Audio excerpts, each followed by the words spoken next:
7 தலைமுறைகள் பாரம்பரியமிக்க ஒரே சித்த மருத்துவ ஸ்தாபனம் சேலம் சிவராஜ் சித்த வைத்தியசாலை. ஆண்கள் குறைபாடு மற்றும் குழந்தையின்மைக்கு பக்கவிளைவு இல்லாத சிறந்த முறையில் சிகிச்சை செய்து வருகின்றோம். தொடர்புக்கு 9842722500.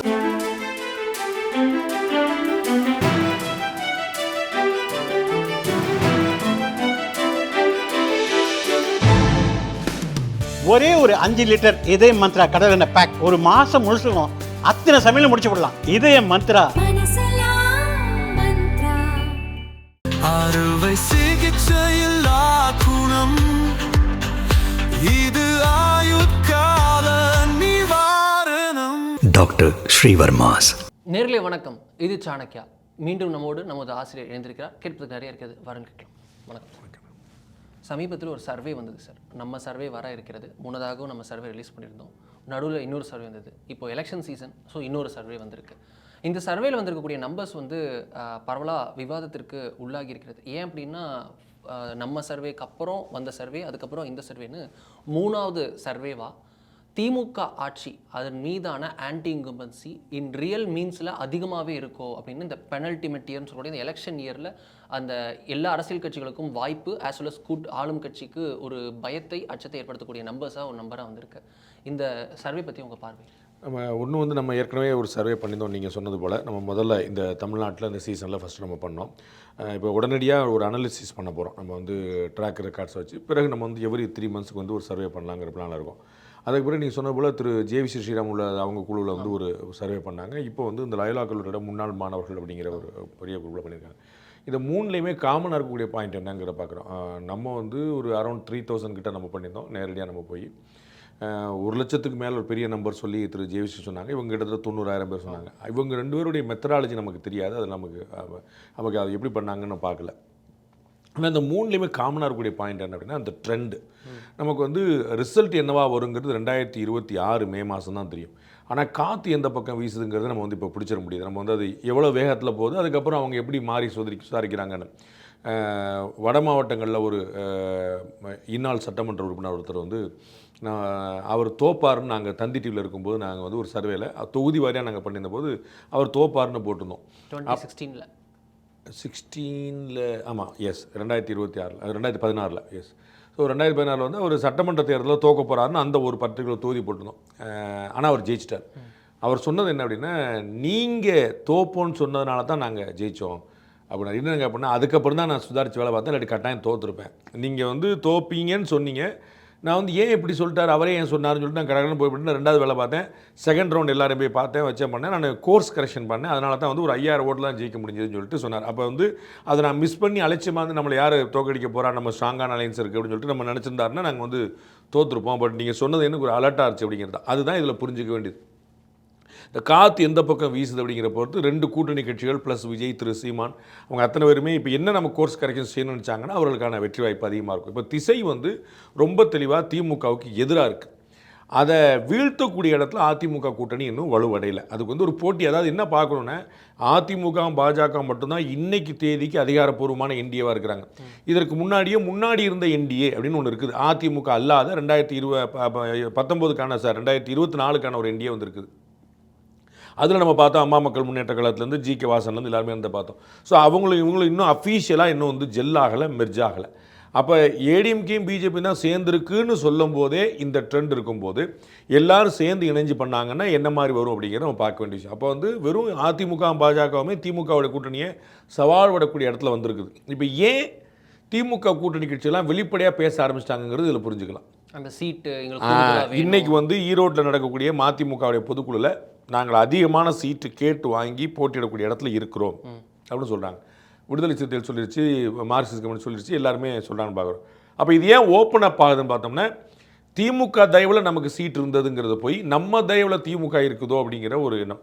அதனால தான் திமுகவுமே கூட கமல்ஹாசன் அவர்களையும் தேமுதிகவும் பிடிச்சி உள்ளே போகிறதுக்கான வழி முயற்சி. ஸோ இவ்வளோ பெரிய கூட்டணி பத்தாதான்னு என்னால் நடக்கலாங்கிற ஒரு எண்ணம். ஸோ திமுகவுடைய அரசின் 4.5 வருஷம் முடித்த பிறகு ஆன்டி இன்கம்பன்சி ரொம்ப ஸ்ட்ராங்காக இருக்குது. நம்ம டே ஒன்றுன்னு சொல்லிட்டு வரோம். நம்ம வந்து வாட் வீ கேன் ஃபீல். நம்ம வந்து திமுகவுடைய தலைவர் தமிழக முதலமைச்சர் அவருடைய பிறந்தநாள் விழா மேடையிலே சொன்னோம், நீங்கள் நினைப்பது போல் சுலபமாக இருக்க போவதில்லை அப்படின்னு சொன்னோம். அந்த வெற்றிங்கிறது நீங்கள் நினைக்கிற மாதிரி சுலபமாக இருக்க போவதில்லை.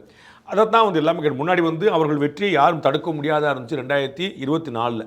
அது வந்து ஆப்வியஸ்ங்க அப்படின்னு இருந்துச்சு. அதில் இதில் என்னங்க நீங்கள் தெரிஞ்சுக்க வேண்டியது. 26 அப்படி இல்லைங்கிறது இப்போ தெரியுது. இன்னும் இவங்க அடுத்தடுத்து என்ன செய்ய போகிறாங்கிறத வந்து நம்ம பார்க்கணும். அதை தான் இந்த 3வது சர்வேவும் காட்டுது. 3 சர்வேவும் ஒரே ட்ரெண்டில் இருக்கிறத பார்க்கும்போது என்ன 3 பேர் வேறு நிறுவனம், வேறு சாம்பிள் சைஸு, வேறு பீரியடு.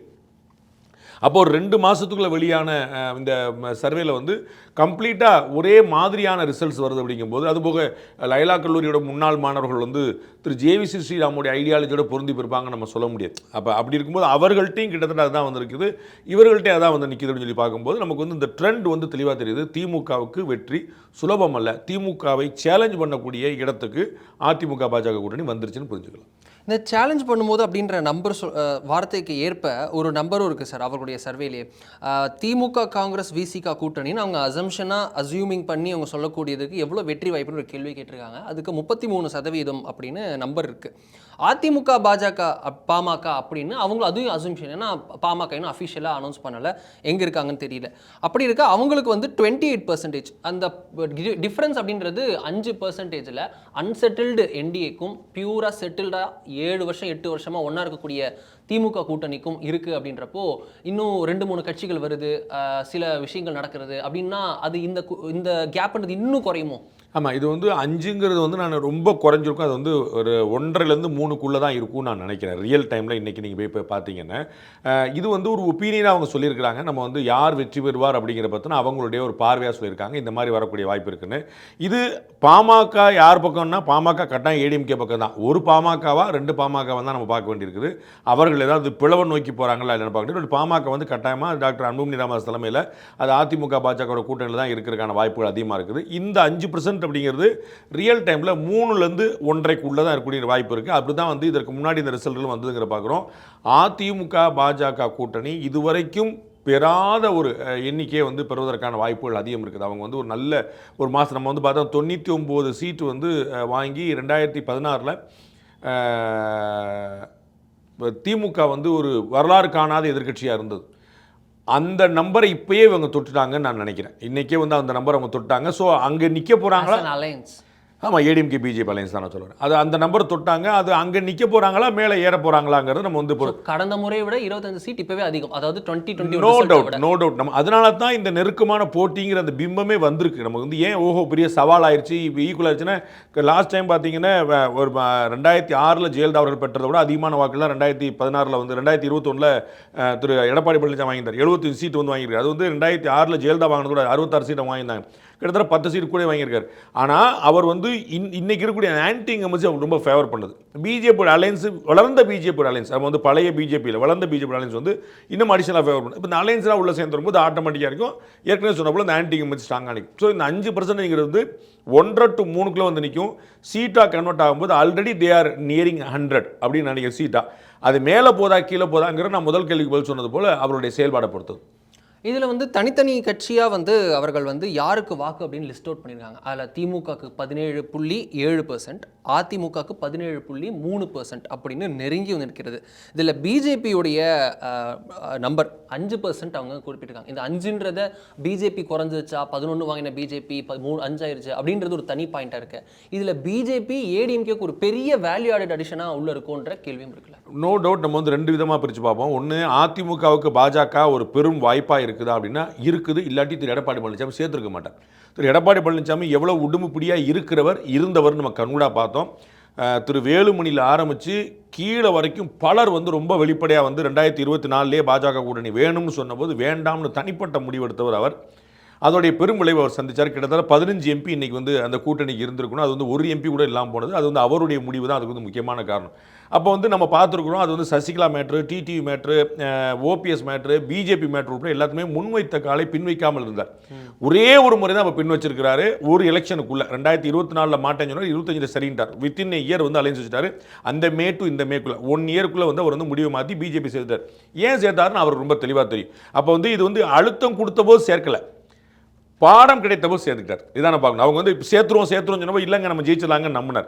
அப்புறம் இப்போ வந்து 24 ரிசல்ட்டை பார்த்த பிறகு சரி 26 நமக்கான கேம், நம்ம அதை விட்டுறக்கூடாதுன்னு சொல்லிட்டு அவங்க சேர்த்தார். அவ்வளோதான். அப்போ பிஜேபி ஒரு வேல்யூ அடிஷன் ஆன நோ டவுட். நான் ஏற்கனவே ஒரு வார்த்தையை பயன்படுத்தினேன், வளர்ந்த பிஜேபி அப்படிங்கிற சொன்னேன். அதை நம்ம முக்கியமாக கவனிக்கணும். இன் வாட் சென்ஸ் எவ்வளோ வளர்ந்துருக்கு நீங்கள் எஸ்டிமேட் பண்ணுறீங்க? அப்படி நம்ம சொல்ல முடியாது. ஒரு 10% கேரண்டியாக இருக்கணும். ஒரு 18% ஓட்டு வந்து போன முறை வாங்கியிருக்காங்க சார். இப்படி நம்ம வந்து ஒரு அனலிட்டிக்கலாகவே பிரிப்போமே, நம்ம யூகமாக சொல்றதுக்கு 18% வாங்கியிருக்காங்க. இது வரைக்கும் பாமக போட்டியிட்ட எந்த தேர்தலையுமே 5க்கு மேலே போனதே இல்லை. சரிங்களா? 5 தான் அவங்களோட ஆவரேஜ். ஸோ 5ன்னு வச்சுக்கோங்க. 18ல் 5 அவங்களுக்கு முடிஞ்சு வச்சு, மிச்சம் 13 வச்சுக்கோங்க. திரு டிடிவிக்கு ஒரு 1.5 வச்சுக்கோங்க. திரு ஓபிஎஸ் அண்ட் இவங்க 2 பேருக்குமே சேர்த்து ஒரு 2 வச்சுக்கோங்க. ஆளுக்கு 1 வச்சுக்கோங்க. ஒரு வேற யார் இருக்காங்க? ஜிகே வாசன் உட்பட எல்லாம் 3 4 போனாங்க. எல்லாருமே சேர்த்து ஒரு 3% நீங்கள் வச்சுக்கோங்க. 3% வச்சுக்கோங்க நீங்கள். அவ்வளோ. அப்போ இங்கே ஒரு 5, இங்கே ஒரு 3, இந்த 8 போச்சுன்னா மிச்சம் 10. இது யாருடைய ஓட்டு நீங்கள் வச்சுங்க. இவ்வளோதான் உங்களுக்கு எளிமையான கணக்கு. ரொம்ப நம்ம குழப்பிக்க வேண்டாம். சின்ன சின்ன கட்சிகள் எல்லாம் சேர்ந்து ஒரு 3, பாமக ஒரு 5, 8 கழிஞ்சா மிச்சம் 10 யாரோட. இவ்வளோதான். இல்லை நீங்கள் இன்னும் இல்லை அப்படிலாம் கிடையாது சார். நீங்கள் ஓவர் சார் அப்படி ஒரு 5 இன்னொரு 5 போட்டு கழிச்சுங்க, மிச்சம் 8 யாருடைய. இவ்வளோதான். ஸோ முன்னா நீங்கள் எவ்வளோ அடிச்சு போனாலும் வந்து நான் வந்து 10 வந்து பிஜேபி தான் இருக்கும்னு நினைக்கிறேன். இல்லை சார் நீங்கள் வந்து வேறு ஜான் பாண்டியன், அம்மா மக்கள் முன்னேற்ற கழகம், இவர் ஐஜேகே, இது மாதிரி எல்லா கட்சியும் சேர்ந்தா கூட வரும் சார். நீங்கள் கார்த்தி சிதம்பரத்தோட வாதம் வச்சுக்கோங்க. 5 வச்சுக்கோங்க. அதான் 5. அப்போ மிச்சம் 8 யாரோடதுங்க கேள்வி உங்களுக்கு புரியுங்களா? அப்போ வந்து கேரண்டியாக அவர்கள் வந்து 8லேருந்து 10% இருக்கிறாங்க. No doubt. ஸோ பிஜேபி வந்து ஏடிஎம்கேக்கு வேல்யூ அடிஷன், அது வந்து அரித்மெட்டிக்கலி புருவன். அது ஒரு பக்கம் வச்சுக்கிறோம். முக்கியமான பாயிண்ட் என்ன, இந்த பெர்சன்டேஜ் எல்லாமே ஓட் பெர்சன்டேஜ் கிடையாது. அப்போ திமுகவுக்கு 17 தான் இருக்காங்கிற கேள்வி கேட்கணும் நீங்கள். அப்போ பாஜகவுக்கு 5 இருக்கான்னு கேட்டால் திமுகவுக்கு 17 தான். திமுகவுக்கு 17 இருந்தால் ஜென்மத்துக்கு ஆட்சி அமைக்க முடியாது. உங்களுக்கு நல்லா புரிஞ்சுங்க. 17.8 நினைக்கிறேன், 17.8 7 இருந்துச்சுன்னா 3.3% தான் 2 பேருக்கும் டிஃபரன்ஸ் காட்டுறாங்க. அப்போ 17% இருந்துச்சுன்னா ஜென்மத்துக்கு திமுக ஆட்சி வைக்க முடியாது. அதே தான் ஏடிஎம் கேட்கும். சரிங்களா? அப்போ அது இல்லை. இது வந்து என்னென்ன ஒரு அப்ரிசியேஷன் மார்க் மாதிரி. நம்ம திமுக அப்ரூவல் ரேட்டிங் தான். திமுக ஜெயிக்கிற மாதிரி அதிமுக அவங்களுடைய கருத்தை அவங்க சொல்கிறாங்க. யாருக்கு நம்மள மாதிரி வந்து யாருக்கு ஓட்டு போடுவீங்கிற நேரடியான கேள்விக்கான பதில் இல்லை. அவங்க வந்து அப்படி ஒரு அனலிஸ்டிக்கலாக ஒரு கருத்தில் கேட்குறாங்க. அப்போ சொல்லும்போது ஒரு 17% வந்து 17.8% வந்து அவங்க வந்து இல்லை டிஎம்கே ஜெயிக்கும்னு கருதுறாங்க. அதில் 0.3% தான் டிஃபரன்ஸில் ஏடிஎம்கே ஜெயிக்குன்றாங்க. இப்போ முக்கியமான பாயிண்ட் 17 இல்லையாங்கிறதுல 5 இல்லையாங்க. அடுத்து சொன்னேன் இது 17 இல்லைங்கிறனால தான் அது 5 இல்லைன்னு சொல்லி சொன்னேன். பிஜேபி வந்து ஆவரேஜாக 8 இருக்குன்னு சொல்லும்போது இங்கே கூட தான் இருக்கணும். ஸோ இந்த பிஜேபி கூட ஓட்டு போட்டார் பாண்டே, ஆனால் டிஎம்கே சொல்லுங்கிற வரக்கூடாது தான் தெளிவு சொல்கிறேன். திமுகவும் கூடுதலாக ஓட்டு தான் இருக்குது, பிஜேபிக்கும் கூடுதலான ஓட்டு தான் இருக்குது. ஒன்று. ஆனால் அந்த difference between ADMK and DMK வந்து very very very important. 2019 21 it was huge. 2024 drastic.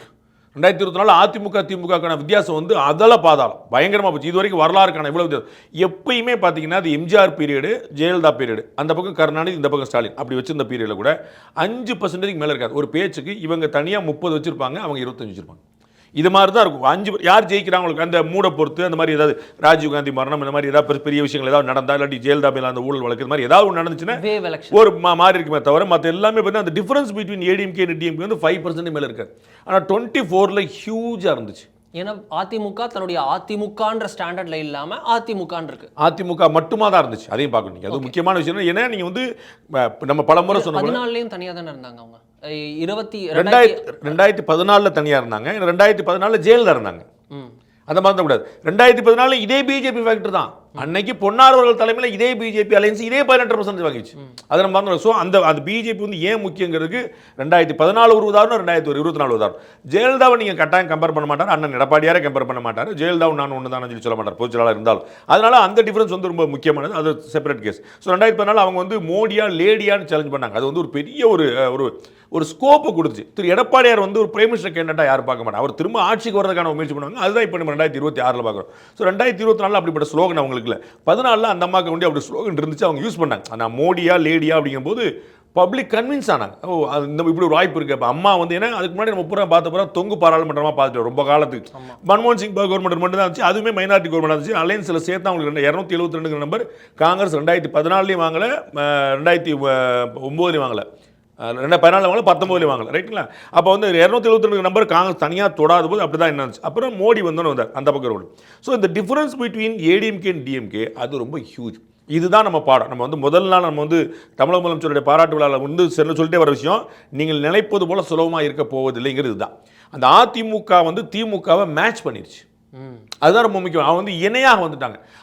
AIADMK வந்து ஜெயலலிதா இல்லாமல் கூட்டணி இல்லாமல் ஆட்சியில் இல்லாமல் 19, 21, 24 3 தேர்தல் தோல்வி அடைஞ்சிட்டு ஒரு நம்பர் அப்படி கீழே விழுந்துக்கிட்டே போகுது.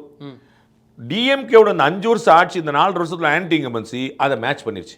அப்போ இவர்களுடைய வீழ்ச்சியும் இவர்களுடைய எழுச்சியும் ரெண்டையும் மேட்ச் பண்ணிருச்சு. ஒரு பேச்சுக்கு வந்து இவங்க 30% இருக்காங்க, இவங்க வந்து 20% இருக்காங்கன்னா இப்போ இவங்க 5 விழுந்து இவங்க 5 எந்திரிச்சு 2 25 கணக்கு வந்துச்சு. அந்த மாதிரி ஸோ ரெண்டும் ஈக்குவலாக நிற்கிறேன். அப்போ அலையன்ஸை வந்து ஸ்ட்ரென்தன் பண்ணிட்டாங்க டிஎம்கே மாதிரியே ஏடிஎம்கே அப்படின்னா ஆப்வியஸ் கேம் இஸ் தேர்.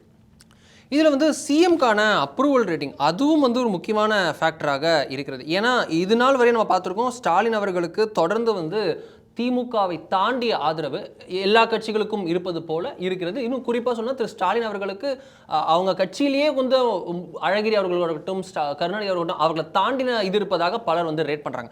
அப்படி இருக்க இதில் முதல்வர் ஸ்டாலின் அவர்களுக்கு இந்த அப்ரூவல் ரேட்டிங்கில் 77% இருக்குது. திரு இபிஎஸ் அவர்களுக்கு 73% இருக்குது. 3வது இடத்துல திரு உதயநிதி இருக்கார் 67%. 4வது இடத்துல திரு அண்ணாமலை இருக்கார். அண்ணாமலை, உதயநிதி, எடப்பாடி பழனிசாமி அப்படின்னு இருக்க திரு ஸ்டாலின் அவர்கள் இவர்கள் எல்லோருக்கும் நெருங்கி இருக்கிறார், உயர்ந்து இருக்க வேண்டும் அப்படின்னு ரேட் பண்ணக்கூடியவர் இப்படி இருக்கிறார். இல்லை, அவர் நம்பர் 1 இருக்கிறாருங்கிறதுல எந்த குழப்பமும் இல்லை. ஆளுங்கட்சியாக இருக்கிறார் அப்படிங்கிறனால இந்த 77% நீங்கள் தான் ஆமாம் அதை நீங்கள் புரிஞ்சுக்கணும். திருப்பி இந்த அப்ரூவல் ரேட்டிங் அப்படிங்கிறது நீங்கள் புரிஞ்சுக்கணும். ஸோ அவருக்கு ஒரு 77, அப்புறம் உதயநிதிக்கு ஒரு 66னா 130%ஆன்னு கேட்கக்கூடாது. அந்த குழப்பம் வந்துடக்கூடாது நமக்கு. அது வந்து அவர் வருவார் நினைக்கிறேன், அவர் ஜெயிப்பார் நினைக்கிறேன்னு அடுத்த கணக்கு. அப்போ வந்து அடுத்து உதயநிதி செல்வாக்குக்கான மதிப்பு அவ்வளவுதான். அப்ப திரும்ப அதே தான். திரு எடப்பாடி பழனிசாமி அவர்கள் வந்து ஒரு கரிஸ்மேட்டிக் லீடர் இல்லை. அவர் வந்து ஜெயலலிதா போலயோ எம்ஜிஆர் போலயோ இல்லை. ஆனால் அவருக்கு அதே மாதிரி பரம்பரையான தலைவரும் இல்லை. கலைஞர் மாதிரியான ஒரு பெரிய பேக்கப்போட வந்துட்டு திமுக மாதிரி ஒரு பெரிய கட்சியாக வந்து 2017 அவர் முதலமைச்சர் ஆகிற வரைக்கும் பெரிய அளவில் பாப்புலர் கிடையாது. திரு எடப்பாடி பழனிசாமி மன்னிக்கணும், கிரவுண்ட் லீடர். ஆமாம், திரு எடப்பாடி பழனிசாமி யாருன்னா கட்சிக்காரங்களை தவிர வெளியே தெரியாது. ஒரு அன்பாப்புலர், அதாவது வெளியில் கட்சிக்காரங்கள் எல்லாருக்குமே தெரியும். அந்த டாப் 5குள்ளே அவர் எப்பவுமே இருக்கிறாரு. அதனால வந்து ரொம்ப அமெரிக்கான ஒரு லீடர், அதனால தெரியும். அப்போ வந்து அந்த மாதிரி ஒரு தலைவரே கீழேருந்து உருவாகி ஒரு மேலேருந்து ஒரு பேராஷூட் லேண்டிங் பண்ணாமல் ஒரு ஃபேமிலியோட பேக்கப் இல்லாமல் கிரவுண்ட்லேருந்து எந்திரிச்சு வந்த தலைவருக்கு வந்து ஸ்டாலின் அவர்களுக்கு ஈக்குவலாக ஒரு 4% டிஃப்ரென்ஸ் மட்டும் இருக்குன்னா இதைத்தான் நான் திரும்ப சொல்லுவேன். அப்போ இந்த ட்ரெண்டு எங்கே போகுது, இந்த காற்று எங்கே வீசுதுங்கிறதுக்கான ஒரு அடையாளம். ஏன்னா திரு எடப்பாடி பழனிசாமிக்கு எதிராக திரு டிடிவி தினகரன் பிரச்சாரம் பண்ணிட்டு இருந்தார், திரு ஓபிஎஸ் பிரச்சாரம் பண்ணிட்டு இருந்தார், ஒரு குறிப்பிட்ட பீரியடில் பிஜேபி திரு அண்ணாமலை தலைமையில் பிரச்சாரம் பண்ணிட்டு. இப்படி இவ்வளோ பெரிய எதிர்ப்புகளுக்கு தாண்டி அவர் வந்து அந்த இடத்துல நிற்கிறாங்க. புரிஞ்சும் இது வந்து திமுக கூட்டணிகள் விமர்சிக்கின்றனங்கிற மட்டும் இல்லாமல் பாஜக ப்ளஸ் கூட்டணிகள் விமர்சித்தனங்களையும் சேர்த்து வச்சுட்டு அதில் நீங்கள் ஒன்று ஏடிஎம்கே ஸ்பிளிட் ஆகி வந்தது, ஏடிஎம்கேலேருந்து ஒரு தனி கட்சி உருவானது எல்லாம் சேர்ந்து போக இந்த ஒரு 4% டிஃபரன்ஸ் தான் இருக்காருன்னு Thiru Edappadi Palaniswami regaining is momentum நான் புரிஞ்சுக்கணும். அவருக்கு வந்து இவங்க திரு மருதலராஜ் போன்றவங்களாம் நிறைய வந்து 8 தோல்வி, எடப்பாடி 9 நம்பராக போட்டுட்டு இருப்பாங்க.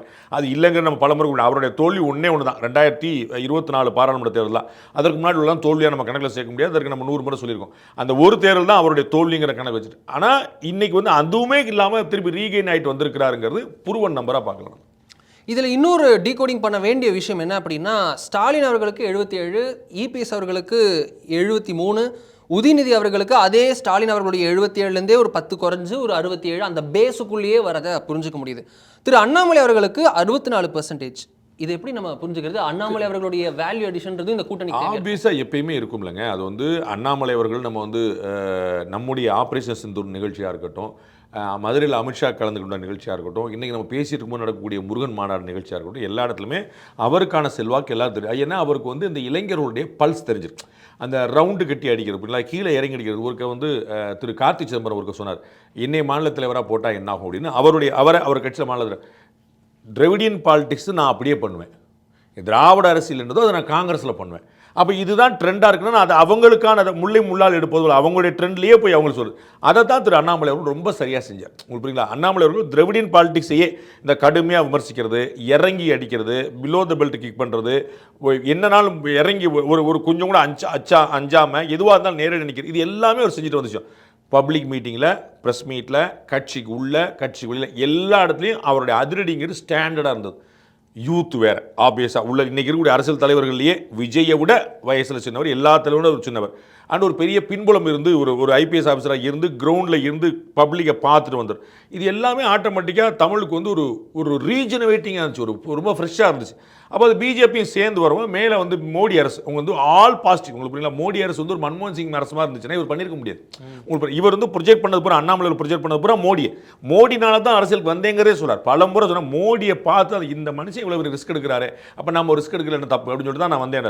அப்போ அவ்வளோ பாசிட்டிவான கவர்மெண்ட் மேலே இருக்கும்போது அது எல்லாமே சேர்ந்து பிஜேபிங்கிற கட்சி, மோடிங்கிற கவர்மெண்ட்டு, அண்ணாமலைங்கிற இளமை, இது எல்லாமே சேர்ந்து அந்த இடத்துல வந்து நிற்கிது. அவருடைய பாப்புலாரிட்டி இருக்குது, நோ டவுட். அது இன்னமும் இருக்கும், நோ டவுட். அதில் வந்து ஒன்றும் குழப்பம் இல்லை. ஆனால் இப்போ வந்து அவர் மாநில தலைவராக இல்லை அப்படிங்கிறனால நம்ம வந்து அதை செகண்டரியாக பார்க்கணும், வேறையாக பார்க்கணும். நம்ம வந்து நாளைக்கு இவர்கள் ஆட்சிக்கு வரக்கூடிய சந்தர்ப்பம் வரும்போது தான் நீங்கள் வந்து அப்போ சீஃப் மினிஸ்டர் கேண்டிடேட் யாருங்கிறனால நம்ம யோசிக்கணும். And again BJP is known for their surprises. So surprise இருக்கலாம்னு சொல்கிறீங்க. இதுலேயே நான் இன்னொரு இதுவும் கேட்க வேண்டியது இருக்குது. ஏன் இந்த 64% ஃபார் அண்ணாமலை அப்ரூவல் ரேட்டிங் இந்த அதிமுகவுக்கு சப்போர்ட்டிவாக இருக்குமான்னு ஒரு கேள்வி கேட்குறேன். அப்படின்னா கீழவே டிடிவிக்கு ஒரு 16% இருக்குது, ஓபிஎஸ் அவர்களுக்கு 17% இருக்குது, அன்புமணிக்கு 19% இருக்குது.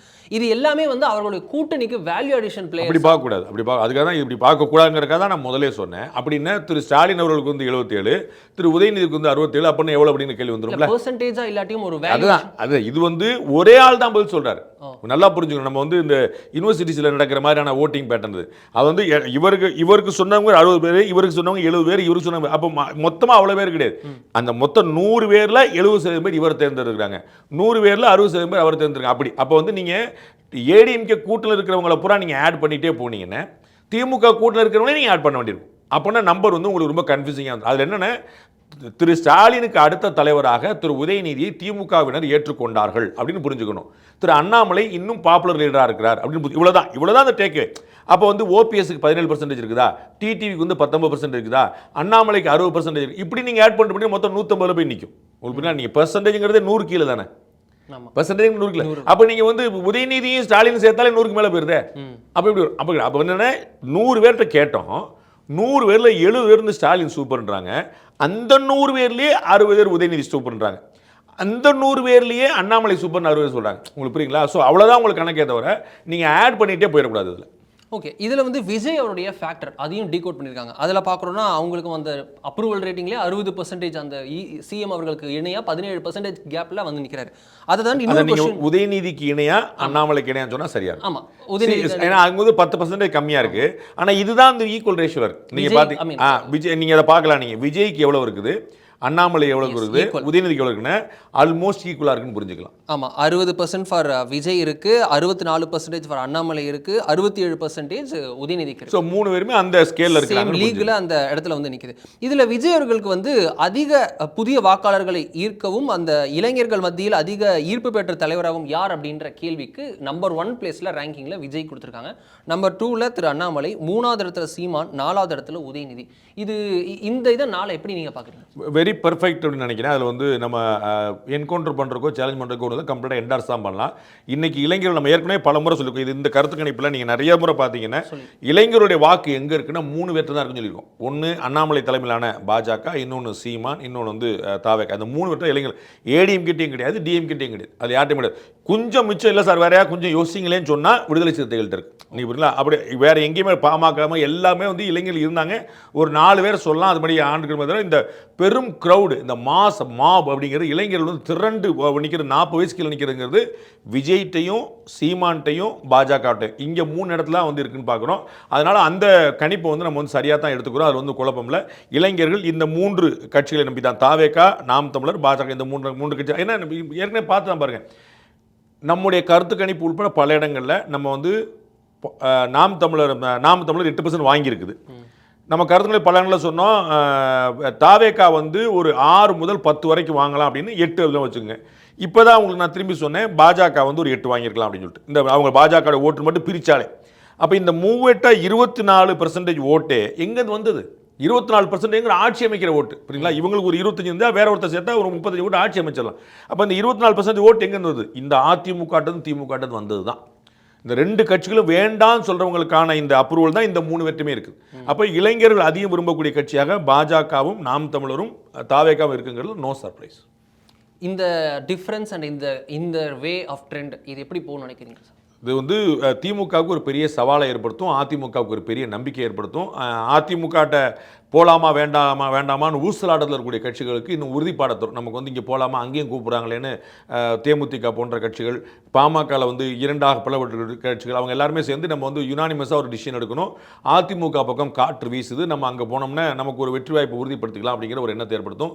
திரு விஜய் அவருடைய மனசுலேயே ஒரு மாற்றத்தை ஏற்படுத்தலாம். நம்ம வந்து ஓகே அலையன்ஸில் போனால் சரியாக இருக்கும் அப்படின்னு சொல்லிட்டு ஒரு ஸ்ட்ராங்கான அலையன்ஸ் வர்றதுக்கான வாய்ப்பு இருக்குது. திமுக உடனடியாக உள்ளே இறங்கி கோர்ஸ் கரெக்ஷன் பண்ணி அவர்களுடைய பொசிஷனை ஸ்ட்ரென்தன் பண்ணுறதுக்கான ஏற்பாடை பண்ணுவாங்க. ஆப்போசிட்டில் ஆட்டத்தையும் கலைப்பாங்க. ஆமாம், அதுதானே கேம்.